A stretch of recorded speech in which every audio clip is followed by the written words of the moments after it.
ఎంచుకుంది. ఇప్పటికి ప్రస్తుతానికి తెలంగాణ భవన్లో మాజీ మంత్రి సిద్దిపేట ఎమ్మెల్యే తన్నీర్ హరీష్ రావు గారు ఇంకా లైవ్లో మాట్లాడుతూనే ఉన్నారు. వారు ఈ 10 ఏళ్ల పాటు ఢిల్లీతో ఎలా పోరాడారు, 10 ఏళ్ల తర్వాత కాంగ్రెస్ అధికారంలోకి వచ్చిన కేవలం 2 నెలల్లోపే ఢిల్లీ చేతిలో ప్రాజెక్టులు ఎట్లా పెట్టారన్నది వారు జనాలకు వివరించే ప్రయత్నం చేస్తున్నారు. సో మొత్తానికైతే కేసీఆర్ మరో ఉద్యమానికి మరో యుద్ధానికి సిద్ధమవుతున్నారు కేఆర్ఎం ఇష్యూతో అన్నది చాలా ఓపెన్ సీక్రెట్. రైట్. ఇంకో ముఖ్యమైన విషయం, పాపరావు గారు నిన్న క్యాబినెట్లో కొన్ని డిసిషన్ తీసుకున్నారు. టీజీ అంటే టీఎస్ టీజీగా మారాలి, తర్వాత తెలంగాణ తల్లి విగ్రహాన్ని మార్చాలి, తెలంగాణ రాష్ట్ర చిహ్నం ఏదైతే ఉందో ఆ చిహ్నాన్ని చెరిపేయాలి. ఏమి అసలు క్యాబినెట్ డిసిషన్స్ అంటే ఇలాంటి అత్యున్నతమైన నిర్ణయాలు ఉండాలి అంటే మార్పు చెరిపేస్తే మార్పు అంటే ఏంటి? ఇప్పుడు మీకు నిన్న సందర్భంలో మొన్న కూడా శనివారం రోజు అనుకుంటా నేను రేవంత్ రెడ్డి గారికి ఈరోజు తాను చెప్పిన దేన్ని అమలు జరిపే సత్తా లేనటువంటి స్థితి ఒకటి.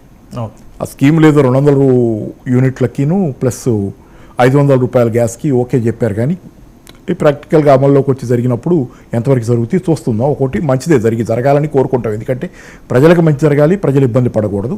అయితే ఏంటంటే చెప్పిన ఏ వాగ్దానాన్ని సరిగ్గా నెరవేర్చే సత్తా లేక ఈ 2 నెలలుగా చేసుకొస్తున్న కార్యక్రమాలని నేను చెప్పాను. ఇది అదిగోండి మోడల్ అండి, అది సోనియా గాంధీ మోడల్లో ఉండాలి. అది ఏమాత్రం అంటే సోనియా గాంధీ గారిని నేను భారతీయురాలు కాదన్న, కానీ సో భారతీయత ఎక్కడుంది దానిలో? అసలు తెలంగాణ తల్లి అవడానికి ముందు భారతీయత ఉండాలి కదా. అవును, భారతీయత ఎక్కడుంది దానిలో?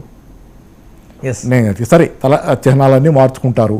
ఏంటంటే ఇంకేమి చేతకాకి ఏంటంటే తెలంగాణ తాలూకు గుర్తులన్నీ చెరిపేస్తేనే కేసీఆర్ని జ్ఞాపకాలు కూడా చెరిపేయగలం అన్నట్లు. అంటే జ్ఞాపకాలు ఇన్ సెన్స్ ఆయన ఉండొచ్చు, కానీ అది వేరే విషయం. అంటే ఆయన జ్ఞాపకాలు ఉద్యమంలో తాలూకు జ్ఞాపకాలను చెరిపేయడానికి చేసే ప్రయత్నం తప్పితే దానిలో ప్రజలెవరూ హర్షించరు. ఇదంతా ఏంటంటే చీడబట్టింది తెలంగాణకు అనుకునే పరిస్థితి తప్పితే ఇట్లాంటివన్నీ అంటే డీఫిగర్ అవుద్ది కదా. ఒక మొక్కకి చీడబడితే మొక్క డీఫిగర్ అవుద్ది, అట్లాంటివి అనుకుంటారు తప్పితే దీనివల్ల ఉపయోగం ఏముంది? లేకపోతే ఏ ఉపయోగం కోసం చేస్తున్నారు ఈరోజు? సరే పెట్టారు, జై తెలంగాణ పెట్టారు, దాన్ని తెలంగాణ సాంగ్గా కాదు. ఇటువైపు ఉన్న తెలంగాణ తల్లి విగ్రహం చూడండి, ఇటువైపు విగ్రహం చూడండి. 100 అదే నేను చెబుతుంది. ఏంటండి భారతీయ ఉద్యమకారులు కళాకారులు రూపొందించిన విగ్రహం అది, దాన్ని వల్ల మారుస్తున్నారు అంటే అసలు భారతీయతే లేదు, స్థానికత లేదు, స్థానిక ముద్రే లేదు ఆ బొమ్మలో. తర్వాత రెండోది నేను చెప్పేది ఒకటి, ఆ గీతం పెట్టారంటే తెలంగాణ గీతంగా ఓకే, అందరికీ గౌరవం ఉండాల్సిందే ఖచ్చితంగా. ఆ పాటని దాన్ని ఆహ్వానిస్తాం. కానీ ఇవన్నీ అంటే ఏంటంటే ఏదో ఒకటి చేస్తున్నామని ఇది మన ఎలక్షన్ నోటిఫికేషన్ వచ్చిందాక ఇలా హడావుడి చేస్తే ఆ తర్వాత ఏం చేయకపోయినా ఏం చేయలేదు, ఎందుకంటే ఎలక్షన్ నోటిఫికేషన్ వచ్చింది, అయిపోయిన తర్వాత మాట్లాడుకుందామని చెప్పచ్చు. కాబట్టి ఏం చేయాలో తెలియక తోచక. ఒకసారి మీరు చిహ్న రాష్ట్ర చిహ్నం అండి, కాకతీయ కళాతోరణం ఉంది, తర్వాత చార్మినార్ ఉంది, అంటే ఏం కావాలి మనకి? తెలంగాణ రూపురేఖలు ఇంతకంటే ఏం కావాలి? దానిలో రాచరికం పోకడలు ఉన్నాయి. రాచరికం పోకడలు ఎక్కడ కనపడ్డాయి? అంటే ఇప్పుడు వంకలేనమ్మ డొంక పట్టుకునేలాడిందని ఒక సామెత ఉంది, మీరు విన్నారా? ఏ వంక దొరకపోతే డొంక పట్టుకు అంటే ఏదో ఒకటి ఇప్పుడు క్రియేట్ చేయాలి. ఇప్పుడు ఏదో ఒకటి తమ చేయదలుచుకున్నారు, చేస్తున్నారు. They want to fill the time. ఆ టైం ఒకటి ఉంది, ఈ ఎలక్షన్ నోటిఫికేషన్ వచ్చేలోపు టైం ఎలాగో ఫిల్ చేయాలి. గప్ అండ్ గ్యాస్ ఏదో ఒకటి నడపాలి, నడిపితేనే తెలంగాణ ప్రజలకి తాము బిజీగా ఉన్నట్లు, వాళ్ళ కోసం ఏదో చేస్తున్నట్లు. దీని అంతట్లో చేసింది ఏమి లేకపోగా చెడగొట్టేది ఎక్కువ ఉంటున్నటువంటి వాస్తవం ప్రజలు గమనిస్తూనే ఉన్నారు. ఇవన్నీ ప్రజల్ని రెచ్చగొడతాయి, ప్రజల్ని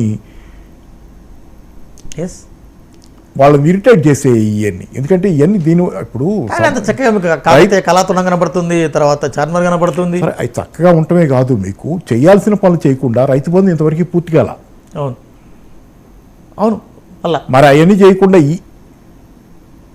మీరు అవన్నీ చేసి ఏం చేసినా ఒక్కోసారి జనం క్షమిస్తారేమో, కానీ అవన్నీ చేయకుండా ఈ చేస్తే ఇంకా డబల్ ఎఫెక్ట్ వస్తుంది రివర్స్లో. కాబట్టి ఏంటి ఇది మాత్రం ఏమాత్రం అది హర్షించదగ్గది కాదు అసలు. పైగా మీకు తెలంగాణ తల్లి విగ్రహాలు పాత వీళ్ళు మార్చదలుచుకుని తెచ్చినటువంటి విగ్రహం అసలు ఎవరైనా ఎట్టి